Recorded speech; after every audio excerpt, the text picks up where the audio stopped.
got roll call all done already, Miss Tina? Yeah, okay.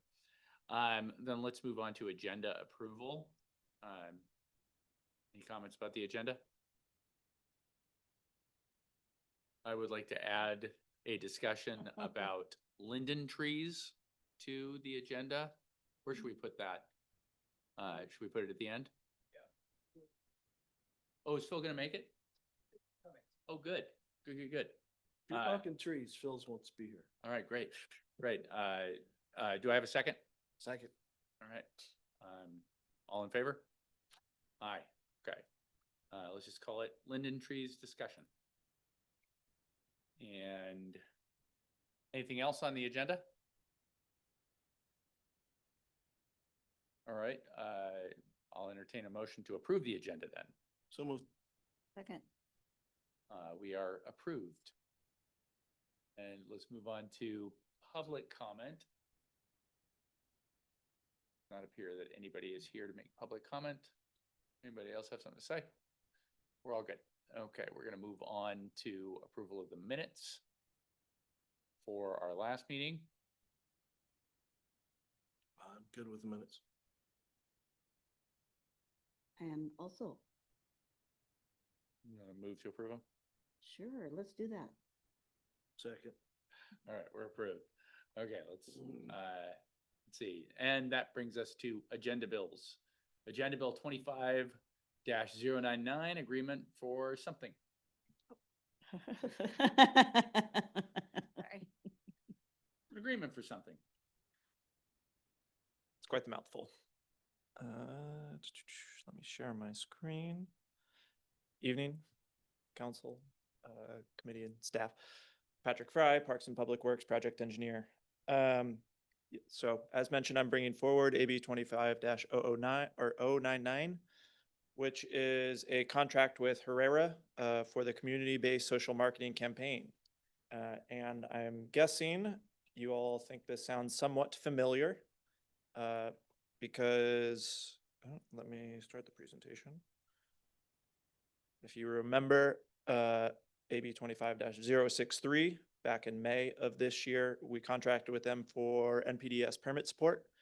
And in that scope, there were 4 tasks, essentially. One of them, task 1, was to develop a plan for this community-based social marketing campaign, which they did this past summer. And then the other 3 items on there concerning outfall mapping, overburden, community mapping, and general permit support. Those are all ongoing through essentially the end of next year is what our contract is. And so again, that was AB 25-063. Tonight is AB 25-099. They just have a lot of commonalities. And so I want to make sure that it's clear. And so just to make it even more clear, here is a page from a presentation from earlier this year about all of the NPDES stormwater permit items. It should look familiar. These are all the items coming up in 25 and 26 and 27. And I just want to clarify which ones are coming from which contract, just so it's clear as mud, essentially. But in 2025, essentially, there's 2 contracts proposed. We have the existing Herrera contract, and that is highlighted in any items that's in yellow up there. So let's develop that social marketing campaign, which they did. It's submitting locations for all MSO outfalls, documenting, specify. I won't go through it all because we've gone through this. But then if you notice in blue, that is what's proposed in this contract. So that's implementing the community-based social marketing campaign and continuing that campaign next year. And then if we go into all of the more requirements, it's essentially generating that final evaluation too, which is due in 2028. So it's getting all of the requirements that we need for this community-based social marketing campaign for now until 2028, and it's completing that. That being said, I do have an item in purple up there, which is to continue that campaign into 2027 if we want to. That'll just be if we think it's going really well and we want to continue it because it's going well. we'll have the option to do that, but that'll be a conversation in 26 or 27.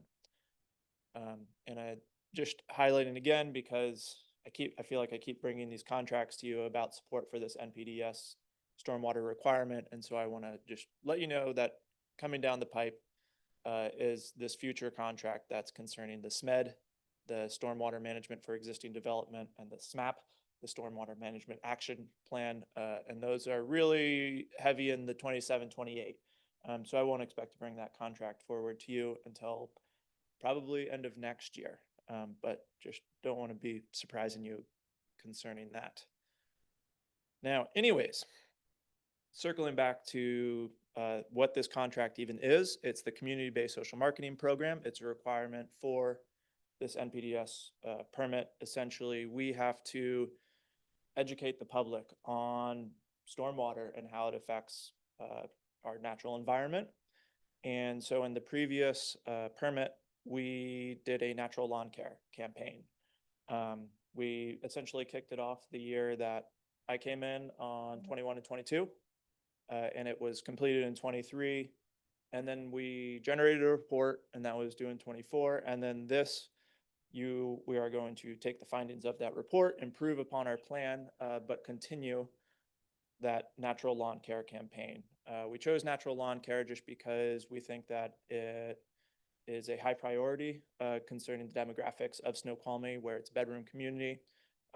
People have lawns and they take really good care of them. And so we think that we can really benefit from promoting natural lawn care. And so to get specific in this program, it's to create a central demonstration lawn. We got feedback from our last campaign that folks wanted to see a demonstration lawn. And so we plan to do that on city property somewhere, likely somewhere up on the ridge. And it would just be the equivalent of making somebody's lawn and saying, hey, this was all done with natural lawn care techniques. Look how green the grass is. Then we want to create yard signs that are essentially falls to sound pledge, saying folks in the community that will pledge to have natural lawn care and practice the natural lawn care techniques. There's obviously mailers, social media, and direct outreach involved in this. Specifically, we'll be reaching out to community members that were active in the last campaign, just because those are likely the ones that would be most likely to be involved and kind of help promote the idea from within the community. We'll work with the ROA on this because that was a direct comment from last year, was a lot of concern that these natural lawn care techniques might be in violation of ROA standards. How so? It's just concern. So there's a lot of requirements in the ROA. You have to cut your lawn every 2 weeks. You have to maintain a landscape that looks like X and Y.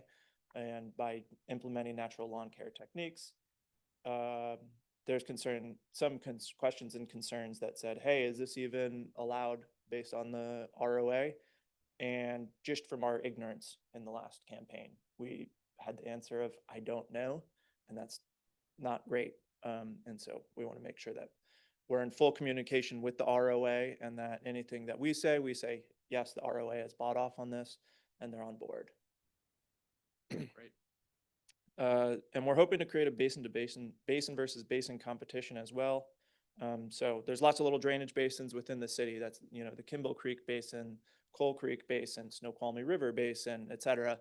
And we're hoping to just create a little competition going on there. Just healthy community competition for who can have essentially the most participants for a natural lawn care campaign. And then Based on participation, not results. a little of both. We'll have to figure out the metrics exactly and how we weigh each one. But yeah.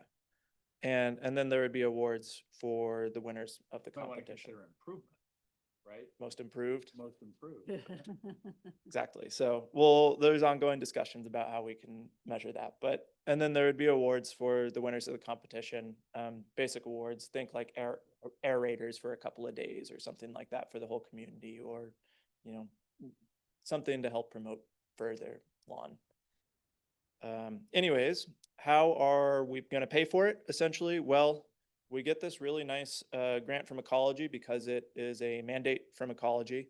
They give us $130,000 biannually. If you remember, AB 25-063 was $68,000-ish. And AB 25099 is $81,000, which comes out to call it $150,000. And that it leaves a budgetary impact, a real budgetary impact to 403 stormwater operations of about $20,000. Any more in depth, I'll just point your eyes to the agenda bill, of which our finance crew wrote an in-depth item about how much money is in the 403 and how it affects it from there. But I just wanted to let you know that we do get $130,000 from Ecology to help fund this. And Oh, but wait a minute, that's where we're gonna have questions. yep, If Chair will allow. Yeah. Okay, so I'm back to, what are the requirements on the original NPDES two? Why is it $81,000? Could it be 61.5 and we don't have to spend any of our money on this? so that was, sorry, a little bit of unpacking there. Mhm. The requirements, there's a whole manual of it. I'm happy to provide that for you, but it's a list of, this is what has to be involved in this community-based social marketing campaign. These are the metrics. This is the report you have to write. This is X, Y, and Z. So there is that, and I can provide that for you after Okay, the so meeting. those are the requirements. Is Yep. there analysis by the contractor then of, in order to meet those requirements, we need to do all the things you just told us about? So no, there isn't, so you get some freedom in there, right? You get to create the campaign that you want to do. If you're in a different community, natural lawn care might not make sense, in which none of the items that I just went over would make sense. And then from there, it's choosing a campaign that you think would work for your community within budgetary constraints. And so we developed the campaign. We could go cheaper if we wanted to. We could, get rid of a lot of these things, yard signs, the competition, awards for the competition. We can scrap those. They're not requirements of this. The issue with that is then I don't think we would get the amount of participation from our community. And so there were discussions, that was part of that, last agenda bill of, hey, we can do, 3 different plans, call it. One of them, bare bones, we meet the requirement, we keep it at that $61,000 or even less. Yeah, I don't know, Yeah. I didn't ask the bare bones question. I Yep. just- Yep, exactly. Or we can go all out. We can make this the next, the next tobacco campaign that everybody like falls for it. Or we can find a middle ground. And that's what we aimed for here, was a middle ground that is affordable in the sense of $81,000 within the, thinking of the $130,000 grant we have. But I think that it will get participation. I think it'll be good for the community, and I think we'll, reach our NPDES requirements. Does that answer the question? Kind of, not really? Kind of, but kind of really, but let me chew on it a little bit. Okay. Is there an option to go back to Ecology and say, hey, we have these innovative ideas to try to encourage participation from our citizens, but it's going to cost another $20,000. Is there a possibility that we could increase the grant so that we can be more successful? No. No, unfortunately not. So that $130,000 goes out to every single city that has, We're going to do it better. That's Yeah. what every city says. so that's what, yeah. And so that's what, every city gets this $130,000, just so it's not an unfunded mandate to have this NPDES requirement. But the expectation is we are a stormwater utility. We are gonna have to bear some costs on our end. But because NPDES requirements are more than just operating a normal utility, such as having an education and outreach program, they give us this $130,000 and just say, use that to fund it, whatever you want with as long as it's in relation to implementing the NPDES program. So we could use it for stormwater operations of cleaning out the catch basins, but really we choose to focus it mainly on these kinds of programs. So then, one other question, let's say we get 100% participation from the citizens of Snoqualmie, just Mhm. hypothetically. would that in any way reduce our costs at the stormwater, side?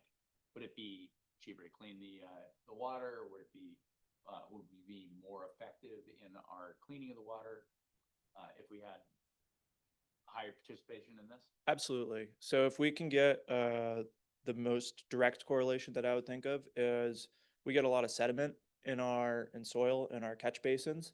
A lot of it is runoff from yards. And so if we can reduce yard runoff in that regard, or any runoff from folks' driveways, then that'll fill up less catch basins, and then we have to clean less catch basins.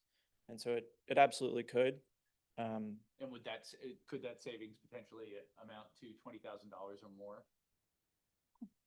In the long run, maybe. It's really hard to put a number on that, just because I don't know the distribution of, exactly where the catch basin sediment is coming from. So over a 50-year timeline, I would say absolutely. You'd save $20,000 over 50 years? Over 50 years. I'll say absolutely. I would put my name on that, but So short term, I don't know. what is the acceptable depth of sediment in a catch basin prior to cleaning? 40%. So, and most of them have a 2-foot catch. It varies quite a bit, but for the purposes of the question, I'll say 40% is the standard, and then 2-foot catch at the base of it. So that's about 8 to 10 inches. And we clean them based on that, or we clean them on a time basis? Based on that. Yep. So in answer to your previous question, I can put a figure on that. It's priceless. Priceless. It's priceless. Gosh. The Really? savings, yeah. Really? Yeah, Are you no, are you rating Hallmark cards now? But my real question is, Please speak into the mic. oh, Thank you. my real One of you. question is, living downtown and being aware of being in the floodplain, and so I don't use any products in my yard or with my yard care. So about the 4th or 5th round of weeding in my driveway and my yard over the summer gets a little frustrating. And so I actually did try and go to the city website to see, like natural alternative, and I couldn't find information on our website. Is that something we could include in the kind of the social media, is reference points for people to go to get more information from the city, I guess? Yes, absolutely. And that's really good feedback to have that on the city, and I can have our consultant even throw that on there. They'll be doing that work anyway, so it won't cost any extra money. Yes. Okay, great, great. I would love that. Well, and if you're using the cat cotton example where she's weeding 3 or 4 times a season, the alternative would be to use chemicals to kill the weeds. Gross, ew, we don't want to do that. Yep. But does all of that weeding result in more material in the catch basins? Is it, No, because I compost. yeah, but I don't believe you. But I pay for But composting. there's more soil that gets washed away, and I don't know. Is it 6 of one, half dozen the other? Or, I don't have any storm drains on my street. okay, so you're not the problem. I don't think so. All right, all right, I mean, I could be another. all right. We'll catch you on something else. Yeah, I'm sure you will. Any other questions? Well, yeah, because Funding. I've never had anybody come in here and talk to us about not having enough yard signs. We've had them in here on several occasions talking to us about the rates. So I guess I would like to see the small, medium, large of this and to see where the itch gets scratched. Versus I'm just, you tell me there's options, but I'm only shown option A. Show me the low, medium, large. So I can, is it acceptable or what? I mean, again, nobody has come down here saying, I need more yard signs.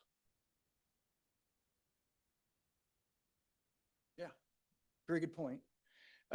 So we're a little bit at a disadvantage here because we don't know how to do a public outreach campaign for stormwater, right? I mean, there's very little guidance provided by ecology on how to do it. They're getting better at it. When they first came out, it was just, you need to implement this program, right? And we're like, okay, where's the guidance? How do we do this? What is it?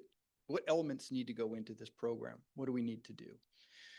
And they have slowly been kind of developing that, but what they've been doing primarily is reaching out to the consultants and having the consultants essentially pitch public information campaigns. And a lot of these consultants are like public outreach consultants, right? The folks that we use, Herrera, but Herrera has a sub in this regard, which is, I think, environmental issues, yeah. And so they've been doing this stuff for different cities. And they have actually now developed a system for it, and they know what works. And so they are our best resource for, I guess, determining, the level of participation, the level of effectiveness. And they give us guidance on how to optimize this program. That could be self-serving for them, right? I mean, they could try to sell extra services. But in this case, they lay it out there for us and they let us choose. And so I think what Pat's done has looked at the different options that are available to us and try to find the optimized solution which fits our budget, but will actually provide some benefit.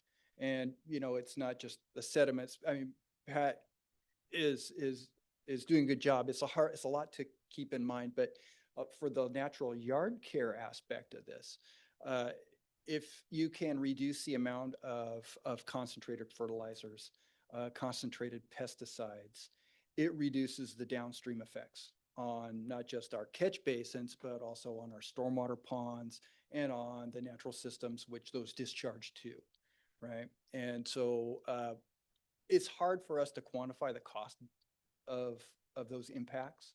I suspect that there is somebody out there has tried to do that. We can certainly go back and take a look at ways to trim the budget. I think that it comes with a proportionate reduction in effectiveness of the program. But if our goal is to simply just break even, spend just the money that we got from the grant program, which wasn't necessarily targeted for this, this is what we just chose to use it on. It's somewhat of a red herring to have that conversation. Yeah. The question is the minimum amount of money we can spend to meet the requirements we were given. Mm-hmm. Okay? Again, our rates were over. Our bond ratio to those rates have hit the maximum. We need to be very judicious in the spending of money, irregardless of what it is. I'm just asking, are we there? Right. So we have, if you look at it from a holistic perspective, we have budgeted a certain amount of money to run the stormwater utility, right? And the idea there is to use that money as wisely as we can to create the best benefit, stormwater benefit, right? So if our goal is to reduce the cost, then we can do that here. I But think we can go back. I can't tell from the budget right up here, because what I'm told is the forest. I can't tell if this is the right tree, because I'm never told, it doesn't tell me what was truly expected of this expenditure in isolation. It's just, I've got a couple multi-million-dollar utility and this is really not going to affect. Guys, we're at the wall.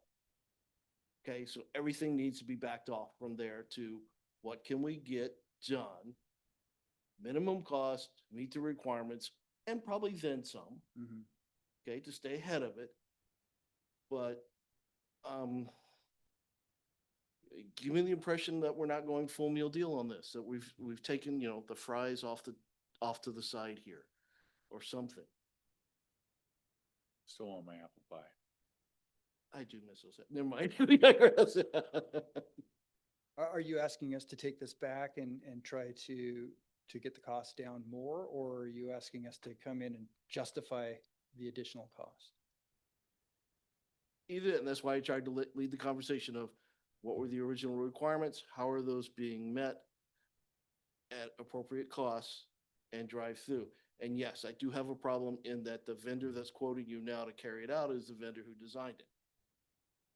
Okay, so But that's the case in all projects, right? We rely on our consultants to help us solve these problems, to help us develop solutions. if you have a contract one, we have consultants who do the design for us, but we go out to bid and somebody else does the construction. Mhm. Okay? I see your point. This is, you want a new yard? Here, I'll lay out a landscape plan for you and it's got every wild tree you may ever want. And I'll do it for you, but again, but that may be a red herring. I'm back to what are the requirements? How are we meeting them? And is it the budget appropriate? And I would admit, how are we meeting those requirements and a little bit? Because I don't want to spendthrift the utility into years later, I gotta spend way more money because I didn't spend it now. Mhm. Okay? But how have I met those requirements and then a little bit, and what's the budget then? Yeah, right. Do you want to try to take a shot at that one? What I would really say is I have those numbers. I don't remember them off the top of my head. Because I knew it was a homework question when I asked it. Yeah, and the homework was already done. And what I figure I'll do is I'll just look it up essentially as soon as I sit down and we go through the next items. And I can bring it up then, or I can bring it up in 2 weeks at committee. But yeah, the homework was already done because that was my exact question, if this is gonna cost $80,000 and to meet the bare minimum is $10,000, then that's a big range. I don't remember exactly where that bare minimum number fell in, but it was, call it in the $40,000-$50,000, maybe 60. And then this was the campaign that wasn't the full meal. This was I think this would be the most successful campaign, or barring a couple of items that, could be tacked on, but most successful campaign that isn't the bare minimum essentially. And so that's what I came to, that was my professional opinion. And so that's why I brought it forward, this campaign. I'm happy to bring forward the bare minimum and let you make the choice of that, if you'd like, and I could come back at next committee. So you're talking about an agenda bill that would have two options. Sure, yeah. Okay. Well, I mean, in And essence, explanations of each. in essence, it comes by with here's the menu. Right. Here's the bare minimum menu. Here's the menu I took, and here's some other things, and we can take a look and see where are we comfortable on that menu to say, how about here? So it but sounds like the that's- bare minimum is even less than what we've been granted. Like we can, did I hear you right when you said that I'll have to we- check the we numbers. could probably meet Yeah. we could meet the requirements with far less than what we were granted? Is that what? No, well, Were you saying that or did I mishear you? I'll have to check the numbers to see where that bare minimum request was, but it's really a conversation of that point of, if we want to be the bare minimum, then we can move forward doing that with that, and I just didn't but bring that path be forward. careful because that grant could be used for other things too. So it was just a funding source they picked. It's general operating behavior over the utility should be, again, I'm, we're at the position where you really do need to look at what are the requirements I do need to fill, minimum plus a little bit. So I'm not digging a hole. And how does that cost moving forward? Okay? So again, then would you suggest that we do see what a bare minimum would cost and how much of that grant money would be remaining that could go to another project that needs funding? I'm not too worried about the grant money. That's just merely a funding source. We could have funded it. But it is a way to reduce the overall costs that we're paying in stormwater. Irregardless of funding source, the same logic ought to hold. What's the bare minimum plus then some? And what's that gonna cost? irregardless of what the funding source is. I just merely use that because it was thrown out and I Uh-huh. used it as I didn't want to say, go right to this conversation of what's the bare minimum, because it's kind of crude just to do it right off the bat. But to get the same message across. But I think if, like I said, if we can, here's the menu of things, here's the bare minimum, here's what we picked, here's some other things we said no to. Where do we as the committee feel comfortable? And it may be right where you are. I don't know. I don't have the information to make that decision. I could add to that, ecology sees this as being kind of like the thing that's been missing in the stormwater NPDES program, right? So it's all regulatory driven, right? They set up, you have to do an inspection program, inspect your ponds, inspect your catch basins, and then, clean them when it's appropriate. And it's kind of regulatory driven, right? And they notice that there's like diminishing returns on that, right? So they force us to spend a lot of money on maintaining the stormwater system, and that's appropriate. However, they can continue to ratchet up regulations, which ratchets up cost actually quite a bit more now for a less and less return. What's missing is the source, right? Where's the source After control? source. The stormwater pond is not the source. Right, It's right. the And yard. so it's the education. You gotta reach out to the folks and first start with education, right? Make them aware, right? Because the only thing they see is, Scotty on TV telling you that you need to feed your lawn, right? Feed it. Right, feed it, right, right, yeah, and feed our stormwater pond too while you're at it, because, and then, then we have to deal with eutrophic conditions and, algae blooms and all the other stuff. Right, so, we have to provide that educational side of it so that we get a behavior change. And that's why they call it a behavior change campaign, to at least make people aware so that those who choose and are aware and choose to will actually change the way that they behave and the way they manage their yards, which will have an impact on us, on reduced maintenance. Yeah, and no new homeowner is given a manual on how to take care of your yard. Yeah. I freely admit, bald spot, throw fertilizer on it. Yeah. And that's really not the answer if you had that supposed manual. Yeah. Right. So, I mean, I think it is important. I think it's valuable. I think what Pat has done is tried to look ahead and say, what's the best use of our money here? Where can we have the most impact? How much do we really need to spend to actually make this productive and beneficial to the community? So, but we can definitely do some more work on this and get you some. What's the time urgency? So we want to kick off this campaign next spring. So So we got time for the discussion. some time discussion, yeah, I would not want to kick it into January, which I know sounds far off, but these meetings happen to, just the way that it all shakes out. Yeah, The Christmas stuff is already coming out in Chris- stores. Yeah. exactly. All right, then. Okay. Thank you. You have your direction? Yep. Okay. All right, what's next? We see the agenda again up on the screen. Well, we had one agenda item. We're into discussion items now. Do we want to talk your trees? No, let's take them in order.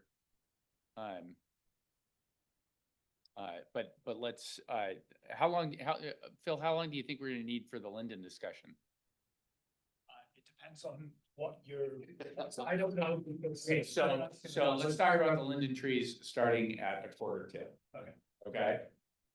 So you want to give us an update on the Snoqualmie Valley Health Lift Station? Quick update on that, is we pulled the data loggers off that was mentioned at there. We got the 2 weeks of data that we needed. It's in the hands of the consultant. We've seen the survey data. There are a couple follow-up questions with that, but really now the consultant has all of the logging data that we had, and they're just looking at those numbers. And on timing, are we looking at being able to make it be where we want to be at the beginning of We're December? we're still right on track of what we discussed prior. Any preliminary on the data? No, nothing. They haven't shared anything yet, and I'm not, just asking for preliminary data. No, I'm like, if we're looking at putting 10 pounds of wastewater down a 5-pound pipe. Nice to know real quick, but whatever, okay. Yep. It's not 10? Well, yes, it's not 10. What it is though, is that our pump station is pretty well maxed out. And we know that we're on the edge, right? We cannot move forward with the hospital project without doing something. Because we are just right at the edge, right? So we need to do something. We just don't know what that is yet, right? Because there's multiple options available to us. And so we're moving from the evaluation phase, or at least, looking at the data and evaluating data, to the analysis phase, where we start analyzing solutions, developing options and concepts. And then based on that, we will come up with, a recommendation, right? I think it's important to note also that these recommendations are a city decision. So the Snoqualmie Valley Hospital seems to be of the opinion that we are going to bring them options and they're going to select those options. Right? Right. That should Not not be right. how it is. It's for us to decide because we have to maintain it and operate the system. So we will come up with those options and we'll make a recommendation, and we'll be ready to talk about those options with you all before we move forward with any solutions. Okay. All right, who's going to talk to us about the King County Aquatics Grant update? City Administrator. That'd be me. So we were informed in August that we were not going to receive funds.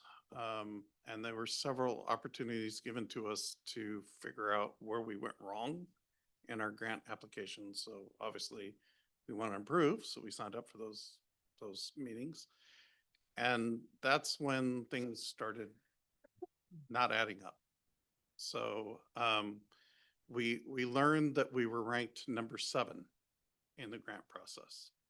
And we learned that when they got to the grant number or ranking of number 7 in the grant process, there was $3 million remaining to be allocated. And the committee made the recommendation to skip us and fund numbers 8, 9, 10.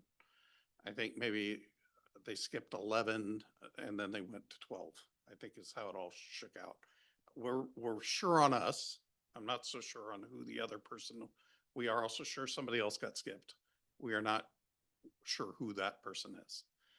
So that was like, So then we started looking at who did get money, and we discovered that of the $15.9 million in grants that were distributed, 15.6 million went to agencies that were associated with people on the grant ranking committee. And that was kind of a So we asked for more meetings and to ask more questions. And one of the first questions I asked, they wouldn't answer. And I said, well, is this not a transparent process? It's tax money. And they're like, no, this isn't a transparent process. We're going to give the committee anonymity on their discussions. We'll share with you some general concerns. Okay, so then we got the general concerns back. And those general concerns we had heard before. YMCA is a private club, and other talking points that we've heard coming from our neighbors at Skyview. And one of the employees of Skyview was on the grant ranking committee.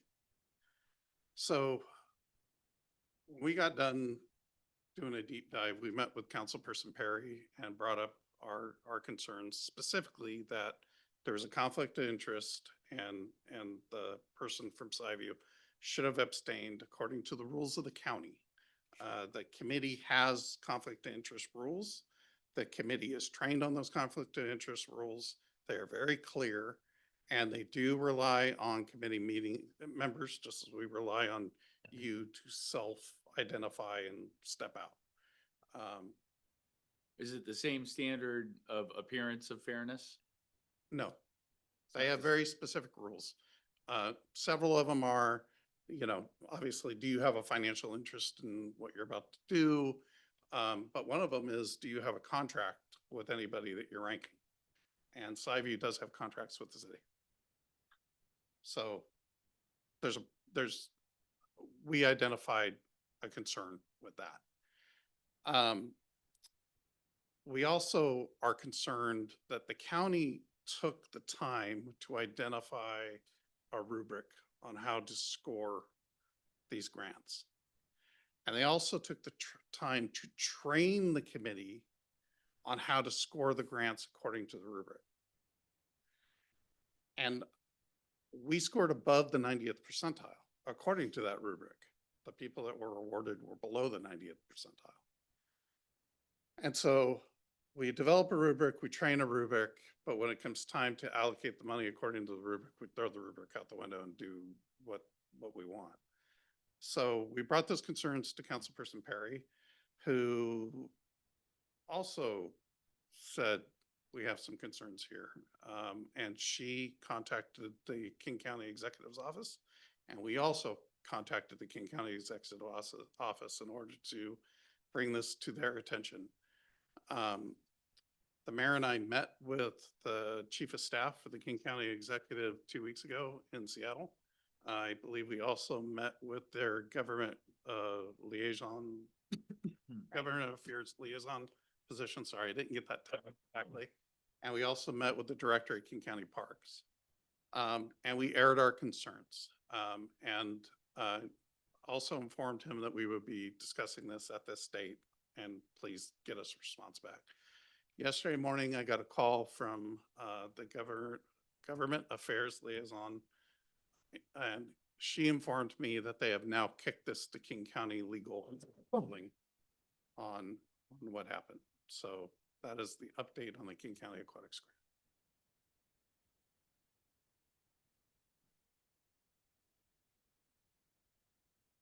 Or wait, Regardless if the money's been awarded to these other projects, hasn't the money been awarded to these other projects? the money was awarded to the other projects on September 23rd. And dispersed? Was it? Well, I doubt that. Yeah. Most of the dispersion would be you build it, we'll pay you. Yeah. So disbursements are years ahead. I mean, at least one of the grants was, I believe, a $4 million grant to the city of Tukwila to design and build a new complex. They didn't even have a design.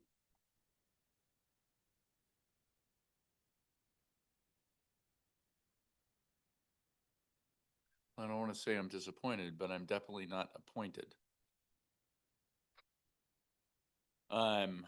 Anything else on that one, you guys? Okay, can we move on to linden trees now? Okay.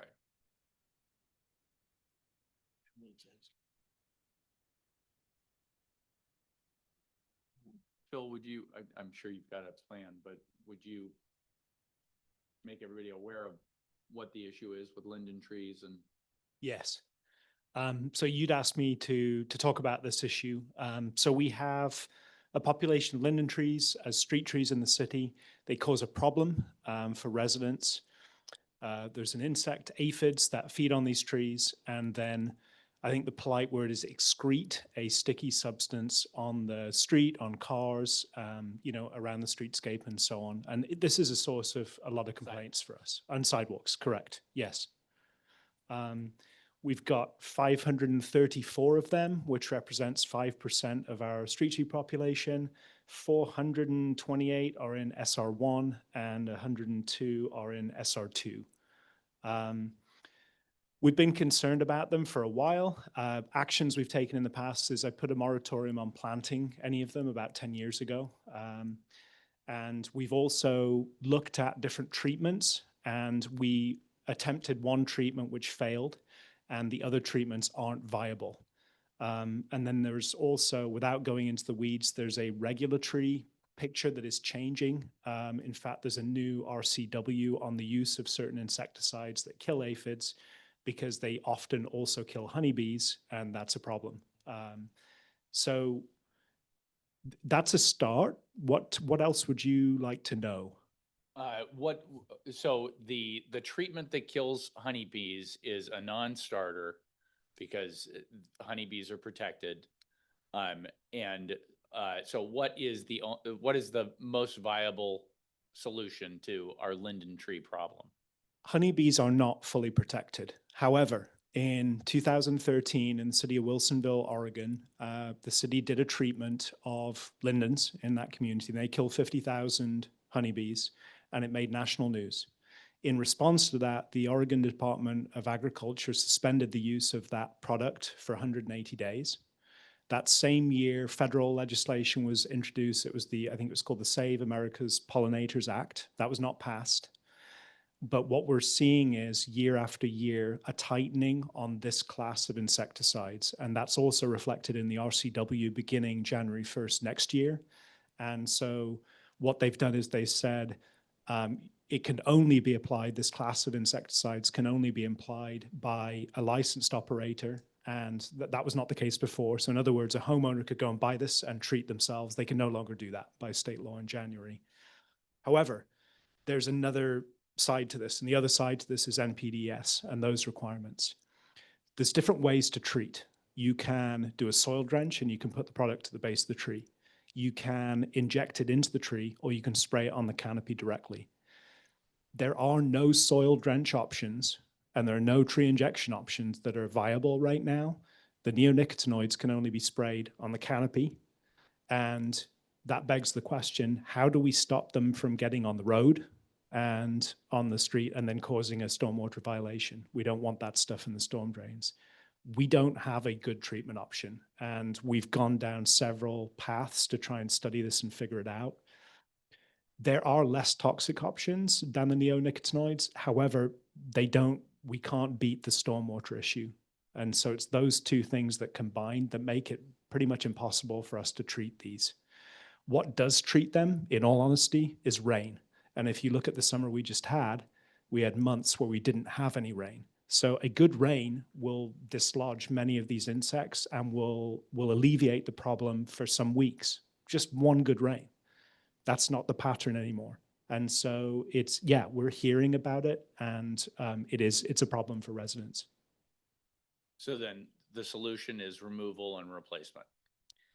After going down all those other options, and exploring those, that's our conclusion. Yes.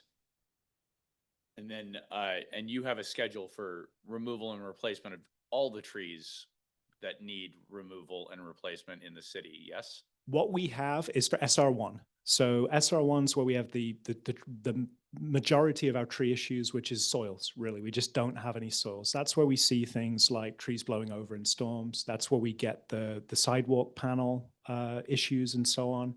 And so we've focused our program, the Urban Forestry Improvements Program, which is capital, on that issue. And to date, we've replaced 3 streets worth of trees, and we have about 111 left. So it seems to me the linden trees that I've seen recently are also destroying the sidewalks. Honestly, less so than some other species. Yeah. Well, I guess in the areas that I've seen them in the last couple days, I was in Silent Creek, and there's some pretty messed up sidewalks there with the linden trees. And Thompson, I was on Thompson today. Yep. Same kind of issue. Yep. Is there a way to leapfrog lindens somehow in the rotation? Yeah, we intend to. So I mentioned to the committee earlier this year, we're going to relook at how we figured that out, right? What the priority list was. That's something we've presented in the past. What triggered that for us was recognizing that this is a source of complaints, right? We hear about this. We can't address it with the treatments for the reasons I said. So again, it comes to this option. What we're going to do is rescore stuff, right? And we're going to bump up the numerical rating that we give to that species to elevate those streets. What we've got to be careful of is that we don't weight one factor to the detriment of other factors that are also important from, say, a liability standpoint. Like if there's streets where we know that there are trees that are really prone to pushing up the sidewalks, and there are species, like I said, more than linden, then we're going to weight that too, because that's public safety and reducing our liability. But yes, we're going to change it, and we're going to bump lindens up so we can get them replaced sooner, hopefully. Okay. And we'd present that to you. So we're, you know, when we've come up with that and we're looking at January, we will come and we'll show you how we've reweighted it. We'll show you what it looked like before, what the priority list looked like before, and you can ask whatever you'd like then. January. Yes. Okay. And the driver for that is there is money in capital this year to do, oh, sorry, in the biennium to do another street tree replacement project, and we're going to do that in 2026. So we have to figure this out before we go there, and then that will help us figure out the priority. Yeah. Okay. All right. So, pardon me, question is, luckily we're getting into having some rain. Are aphids there all year round, or is it just like the summer season? They're present on the site year round. So they overwinter in the soils at the base of the trees, but they're active and causing our problem in the summer months. Okay, and if in the rotation list that, I mean, 500 and some trees seems like a lot to have to deal with, and like you said, even rescoring and re-ranking, you know, there's going to be some that are going to get done before others. Does it even, how often would they need to have rain to take care of the aphids? Is it like every couple of weeks you need a good rain to keep the aphid numbers down, or? It depends on the rain. So we got to have, if, you know, it's like a heavy rainfall that makes a difference. If it's a sprinkle, it's not powerful enough to knock them off. Historically, you know, when I started here, I remember periods of rain throughout the summer. I'm sure you do too. Yeah. We're not seeing that anymore. The problem was not as bad then. The trees were also smaller, right? So it's not just that. Right. But yeah, with more regular rainfall, we see less complaints. Stuff gets washed off, right? The honeydew gets washed off, and it's less of a problem. And I'm just throwing something out there, are the trees big enough that you wouldn't even be able to, like, if we could even take some of the reclaimed water and hose them down periodically? Or are they too big for that to even be of like artificial rain? That operation would be practically really difficult. We'd have to have a boom. I mean, we'd have to, I guess, get the fire truck. Mhm. And then there's also NPDS consequences to that too, Okay. you know. That's Yeah. what I was kind of Rainwater alone down the storm drain. So as soon as we're doing something different, like with reclaim, we could run into a problem there. Okay, Yeah. sorry. But it is water soluble, the stickiness, so a homeowner could wash off the sidewalk if it was really annoying them. We share that information with them, and we have a fact sheet, which honestly, I don't think is the most helpful in the world because we don't have good solutions, but we do have a fact sheet for homeowners on what the problem is and what they can do about it, which is that. So, given a random linden tree around here, well, when do you expect the last linden tree to be gone? Because I want to set expectations from the prior conversation. It's gonna be here a while. If you give me a chainsaw and I can operate after the hours of darkness, it'll be really soon because they drive me nuts. Night ops. The current replacement timeline, and that's with the current funding levels we have, it's going to take us about 100 years to replace all of those trees. I can't give you the specific answer of when the lindens will be gone until we've looked at how we weight stuff and come back with that criteria and reevaluate it. What I will say is we're looking at ways to reduce the cost of this program. The cost is all in the soils. The tree itself is a minimal, it's a less than a tenth of the cost of this, you know, of the contracted projects. The cost is in excavation, hauling the material out, bringing new soil in. So we did a pilot last year as part of last year's project, where on one side of the street we did the full specification that we've been working with, which is about 3 feet of excavation. And then on the other side, we did an 18-inch excavation, and we broke up the soil, if you want to call it that. It's glacial till beneath there. And we combined it with imported soil, 18 inches of imported soil and biochar. That's a product that basically helps build a soil and has many positive qualities. The idea is if we can cut excavation, hauling by 50%, that's going to be a significant savings. So we've got a control, right, which is the control to the experiment is the spec we've been doing. And then we've got the experiment, which is half the spec we've been doing in a custom soil mix. The problem is the results don't show themselves overnight. We need a few years because the results are in the trees themselves. If the trees that we have the new treatment are stunted, then it's not working very well. But if they're basically performing the same or close to the same as the ones across the street, then there's no reason we couldn't adjust the specification and reduce our costs. So that's something we're working on too. The folks that I've spoken to have given me the sense that their biggest problem is with the existence of the linden trees. And the replacement of them is a secondary issue. So how difficult would it be to remove them before we have necessarily the schedule to be able to replace them? Extremely easy to remove them, but doing that would lead to, a lot of other problems.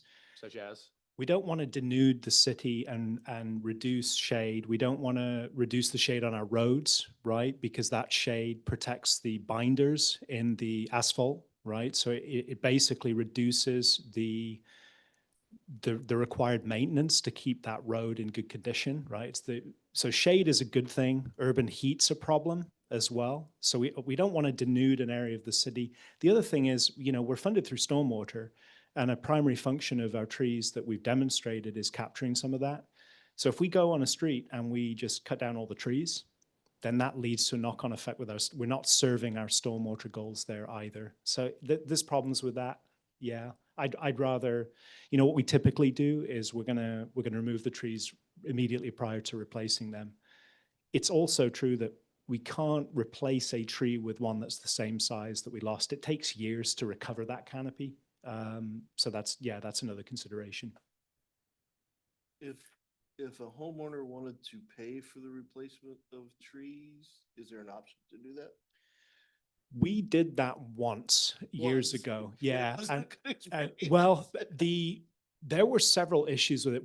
With the city attorney at the time, they were not super thrilled at this idea, and I don't remember why, to be perfectly honest with you. But we've done it once, and it didn't work out very well. Okay. Thank you. You're welcome. All right. I think that brings us to the end. I'll entertain a, okay. All right, we're adjourned.